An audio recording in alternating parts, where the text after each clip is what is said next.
I wanted to just start this conversation about conversations with a little story. I was in New York City a few weeks ago, and I was staying in a hotel in Midtown Manhattan, and I was coming up the elevator, and they had this elevator system where you have 5 elevators and a little panel, and you type in the floor of which you want to go to. So let's say 21. And when I was coming in the morning, there was a guy standing next to me with the laptop and doing something, and the elevator door goes open and he goes in, and I typed in my floor and it pointed me to the same elevator. So I go in, the guy is there. The moment the door closes, he hits the alarm button and makes weird sounds, and I'm like, whoa, what's going on here? And I look at the guy and he looks at me and says, which floor are you going to? And I said, 21st. And he says, okay. And then the moment he says, okay, I hear a voice saying, hi there, here is the operator, how can I assist you? And then the guy says, I'm the elevator inspector, I'm checking all the elevators. So I kind of understood now. And I look at the guy and I say, oh, so you are that person who makes sure this thing actually works. So he starts smiling and says, well, you know, somebody's got to do it. And I smile back at him and say, you know what? I really appreciate what you're doing, because I kind of want to make sure this thing actually does work. The door opens, I go out and I say, have a great day. And I hear him saying, all right, buddy, you too. So now you might wonder, why am I telling you such a boring daily thing that just happened to me just a few weeks ago? Or why am I even remembering something like this? Because if you really think about it, every day we have little chit-chats with people that we meet in the bakery, in the supermarket, all that. And if you really ask yourself, do you remember that little banter, that little exchange? The answer is typically, no, I have no clue, because it's so common that we do this. The reason why I remember it, because I vividly remember how I moved to the United States over 20 years ago as a graduate student. I came in as a research scholar. I was in the middle of the semester. I didn't know anyone in the small town where I was studying at the university. And even if you don't have any friends and you don't know anything there, you still gotta eat. And the worst thing for me was that I had to go and order a sandwich at the cafeteria, like next door to the building, which is all I knew. And if you've ever ordered a sandwich in a German bakery or anywhere in Germany, then it's basically just point to a sandwich and say, this is the one I want. And it has just exactly what you want. Right? In America, it's a little bit different, because what you do is that, you first have to say, what kind of bread do you want? Do you want lettuce and tomato? Do you want this? Do you want that? Do you want mayo or mustard? And I was completely overwhelmed. Half of the time, I didn't understand what the nice lady behind the counter was actually saying.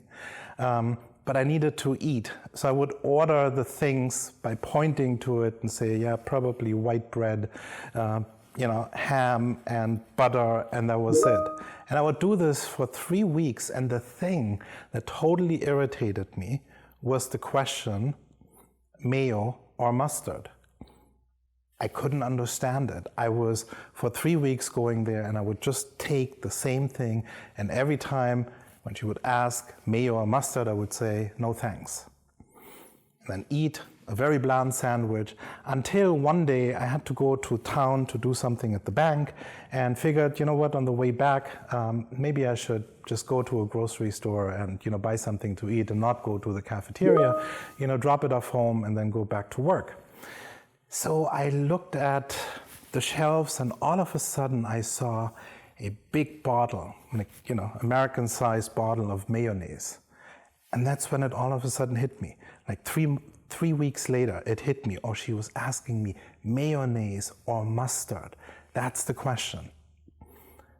So I went back the next day to the cafeteria, full of enthusiasm, because I know what she's asking and I know what I'm going to answer. So I'm going through the same routine again. And she looks at me and says, mayo or mustard? And I say, mustard. And she smiles at me and says, okay, here's your sandwich, hon. Have a good day. And I say, have a good day.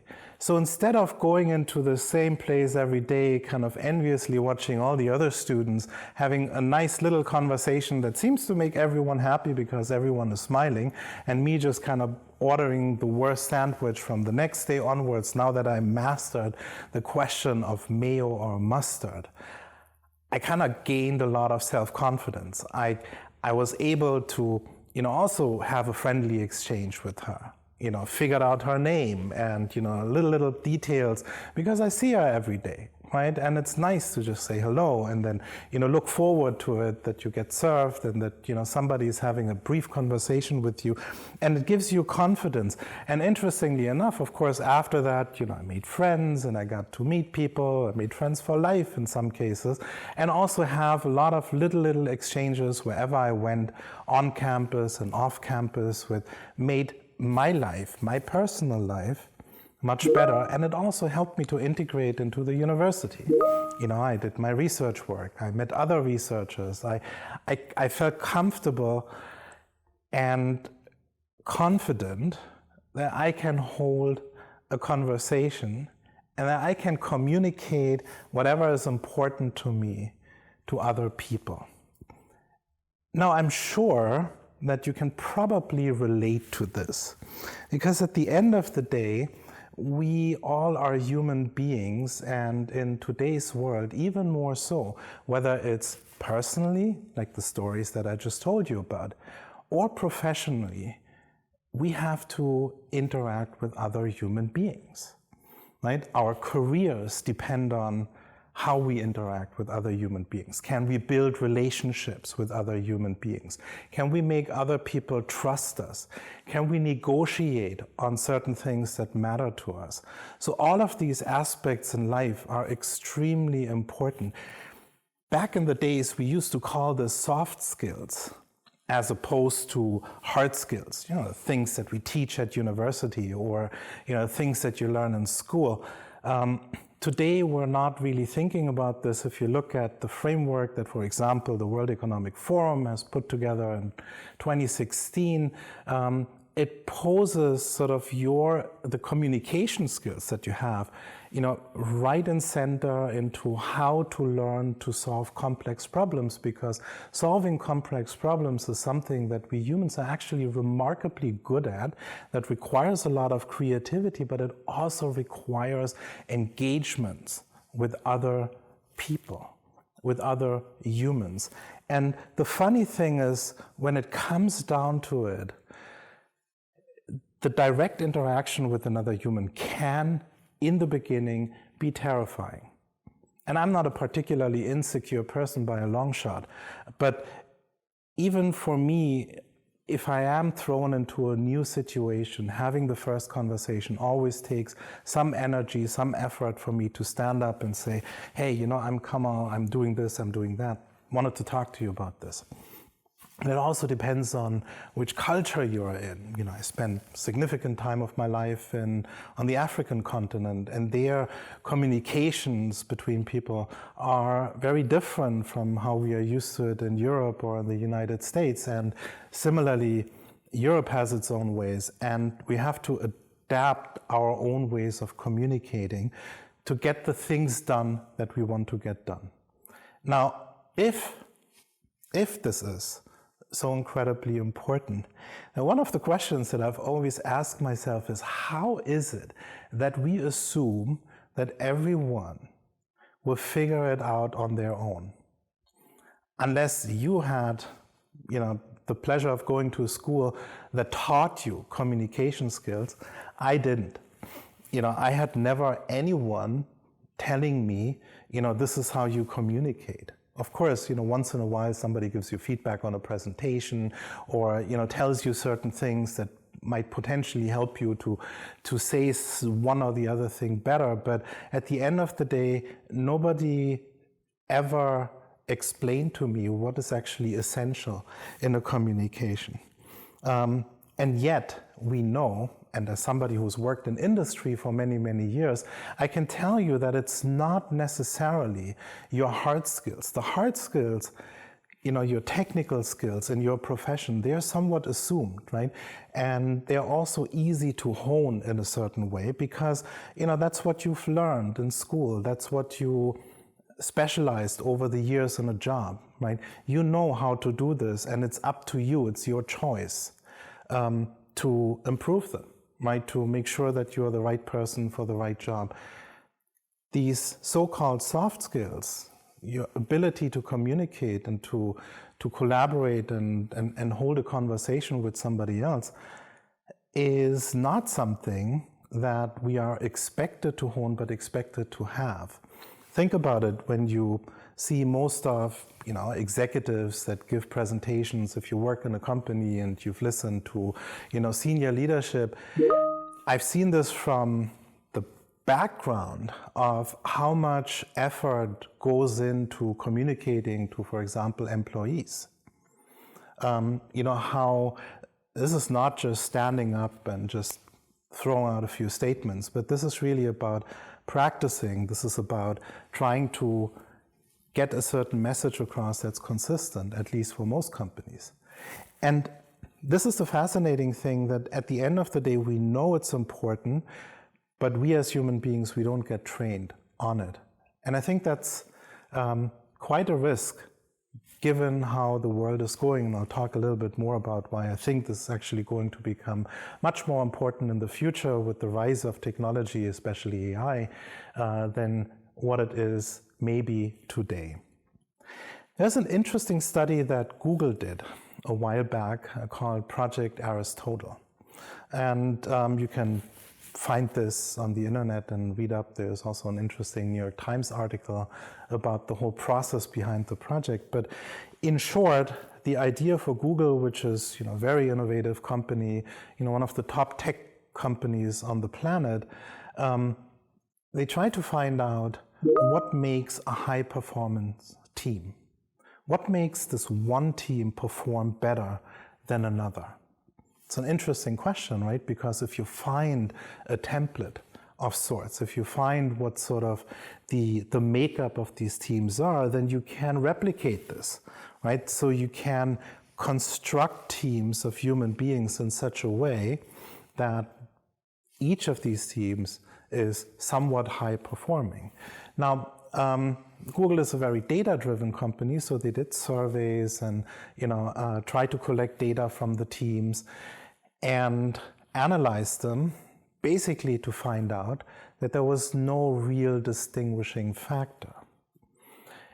Which means that you couldn't really tell why this team was performing better. In some cases, they had strong management. In other cases, they had more collaborative management. In other cases, they had, really individual top performers all in one team. In other cases, you had a very strong team, but it all consisted of, somewhat okay performers. And yet, as a team, they would perform very strongly.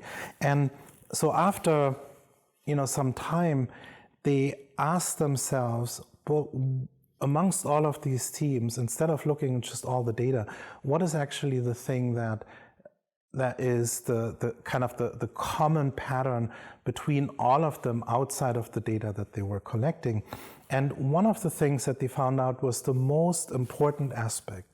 Most important aspect of this was in teamwork, to create high-performance team, is something called psychological safety.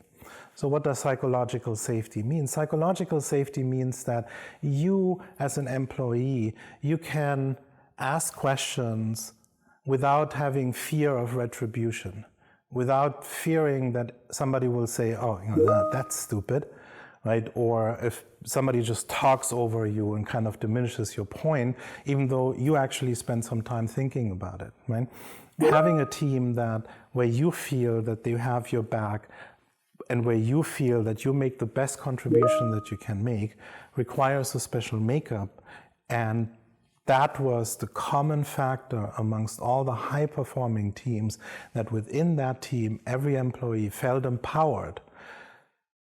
Now, if you now look into more details of what it actually takes, I found that very fascinating that, for example, some of the examples that employees in high-performing teams would give were about the fact of, how do you communicate on a day-to-day basis, right? For example, do you have team members who constantly interrupt you? How many turns do you take in individual conversations? What is the participation ratio? So do you have somebody who dominates a team discussion, or is everyone chipping in? These kinds of things, especially when it is that everyone is empowered and everyone gets to speak and everyone has a say, which then leads to a decisive decision that everyone will follow, those were the most highest performing teams because they had the highest degree of psychological safety, and several derivatives of it was that these teams were more goal-oriented. They knew exactly where they were heading. These teams were sort of safe in themselves, that they knew they could also overachieve what they need to have, etc., etc., etc. So I asked myself the question, well, how do I even measure these things in regular conversations? So I was working with a company called Advancity, and we did some really interesting experiments. And the first hypothesis that we were asking us, or that we sort of posed, was, can we actually teach conversational skills? So I went back to my roots and said, okay, you know what, international students are a good idea, right? Because I remember my mayo or mustard story vividly still today, 25 years later.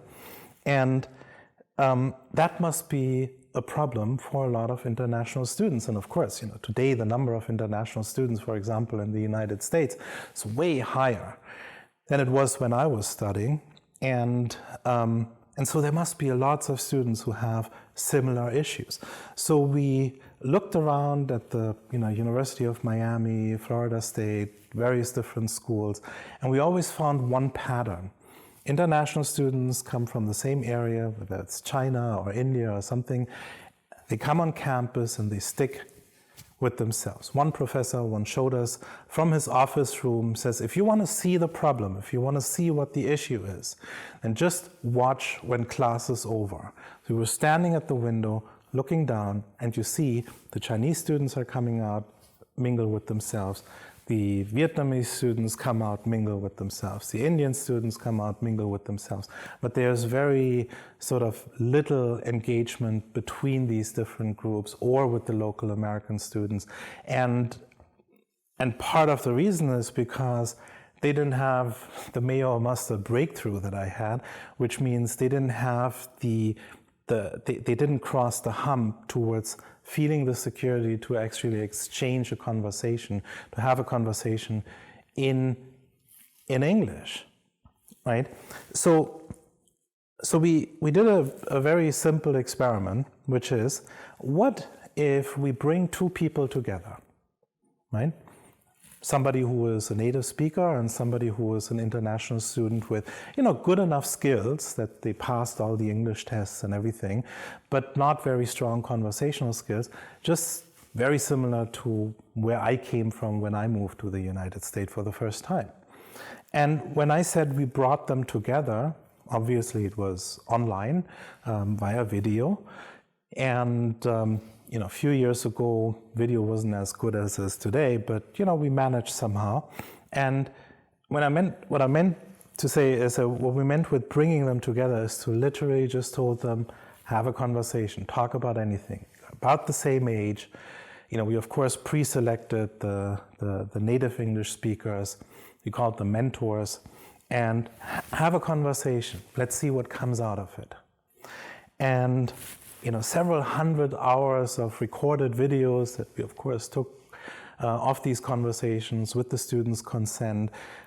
We basically watched them over and over again. Hundreds of hours of videos of two people holding a conversation, which is amongst the most boring things that you can imagine. But one of the things that you saw is you could see it sometimes that when a conversation was good, that's something that you can instinctively tell. These two people really had a good time talking to each other. You could also get a sense that they're basically taking turns in this conversation constantly. And that somebody's saying something, the other one is saying something, or that somebody is inquisitive and asking a question, the other one as well. You could also see that there's always a phase of adaptation where if the native speaker has a tendency to speak very fast, that he slows down over time because, for example, if you're learning a second language and you're reasonably proficient but not really, then you speak about approximately 120 words per minute, versus a native speaker typically speaks approximately 150 words per minute or higher, right? So, but what we also know from research and what we've seen in our data is that when two people speak together, you start kind of inching towards each other, which means if you're the faster speaker, you slow down. If you're the slower speaker, you speed up a little within the margins that you can afford, so to speak.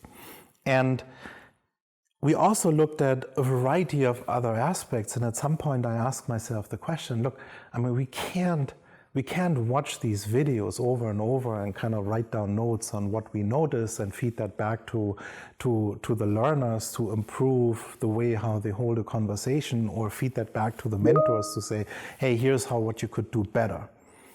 Yeah, that's too hard. So I came up with this idea to say, what if I could use AI tools to basically do this work for me? So first question that you need to ask yourself, of course, is, how do I get an AI tool to actually transcribe word by word? Not to infer what today a lot of great automatic speech recognition tools do, which is to almost predict what it is that you wanted to say. That's not what I wanted. I wanted to transcribe each single word by word and time those words, which means every word has a timestamp. I know exactly when the word started and when it ended, and so I can construct all of these sentences in data. So we found some tools and built some other tools around it to basically measure how long has this one person spoken versus the other. So what is the participation ratio of two people in a conversation? We looked at what is your speech rate? How did this adjust over time? Did you become faster? Did you become slower? Did you adjust to each other? What are the pauses between the words that you take? What are some ratios that we then define to look at this data? And initially, I was looking at this from the perspective of what is the perfect conversation? But, I don't think we've ever found what are the perfect parameters for a conversation, because, of course, it also depends on something that we didn't really look at, which is, what are you actually talking about, right? We saw this was just, when the pandemic started that, because we had some international students who were actually in China, and we had some students in the United States that were having conversations, that we saw the start of the pandemic in Wuhan, because Wuhan University was one of the schools that we were working with, right? So we saw that the topic of the conversation, of course, made a huge difference, but there were some things that were very interesting. For example, that it is true, if you have a conversation and you share approximately the same time, you rate that conversation as more engaging. So we created this view of what makes an engaging conversation.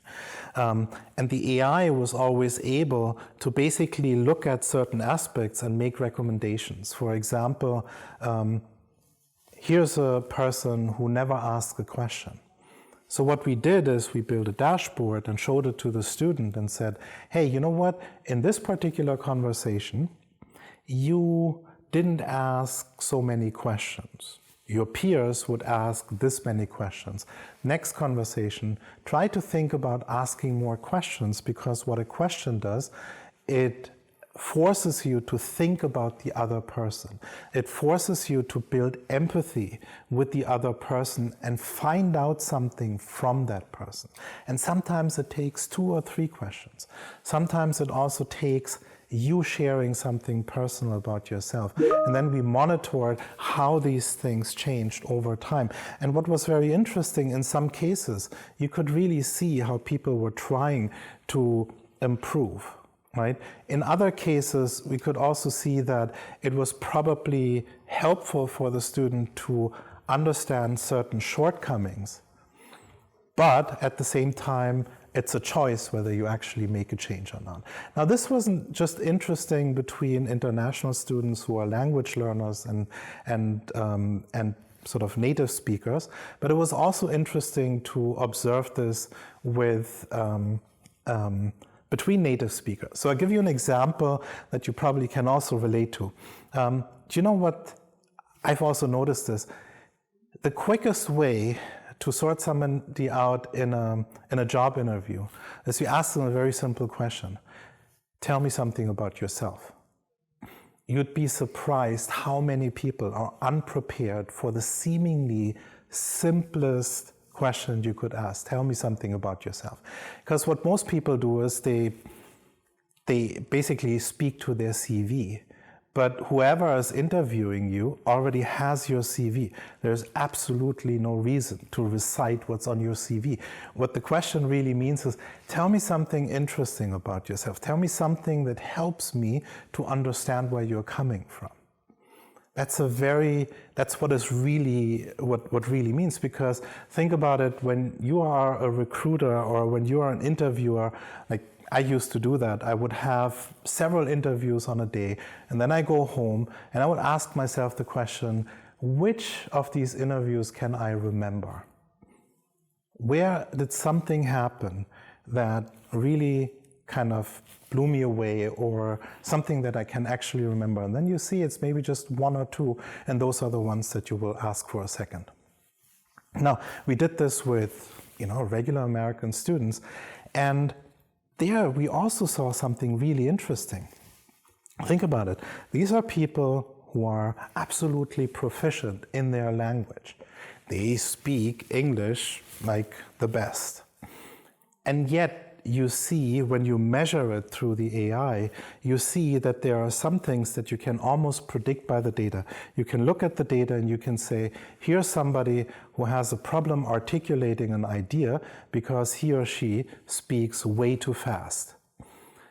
Here's a person who actually rambles, which means the answers are way above average.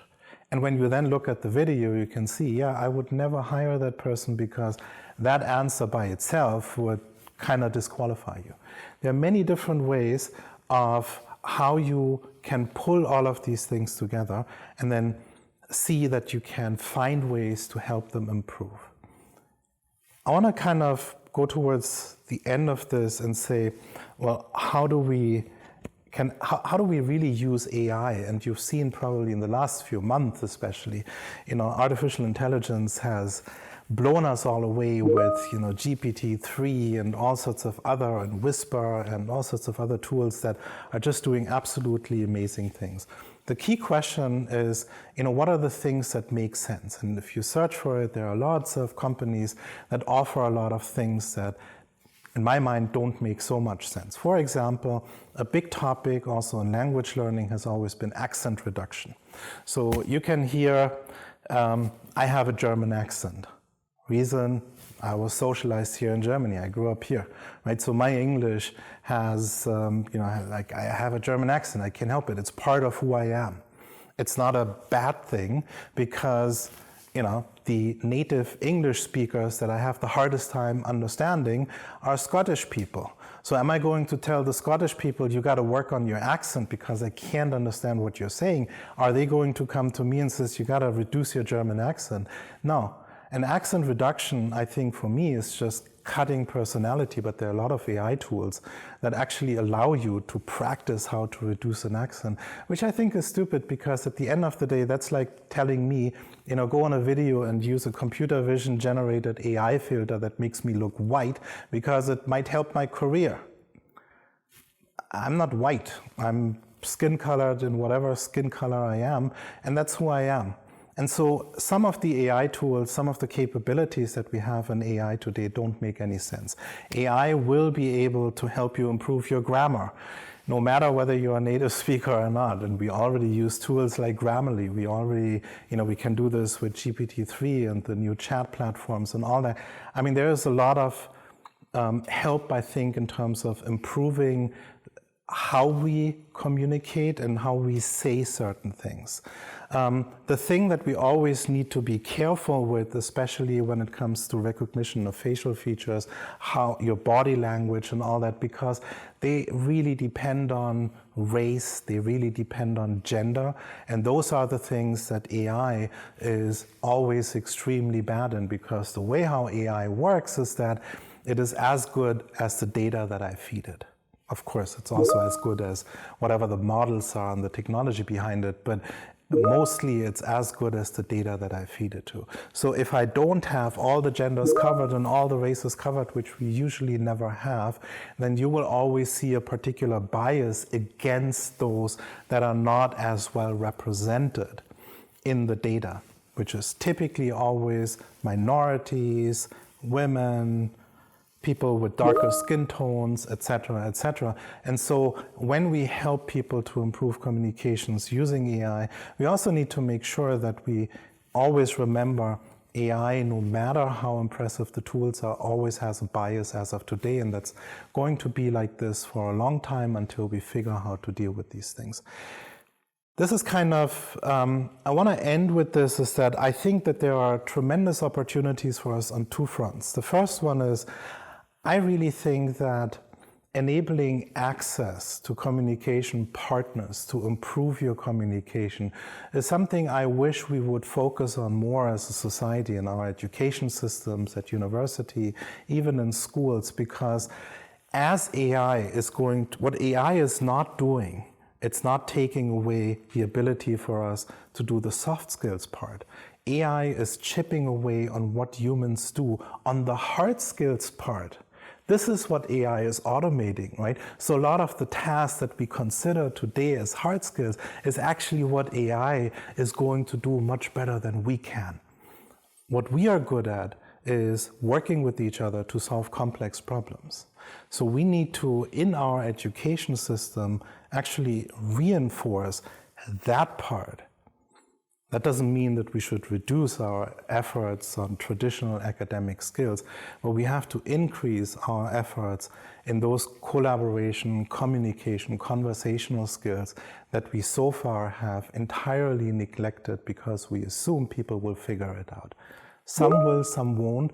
The more AI will chip away on the hard skills, the more we will be left with a whole society that has to then figure out how to actually work together to make society stronger.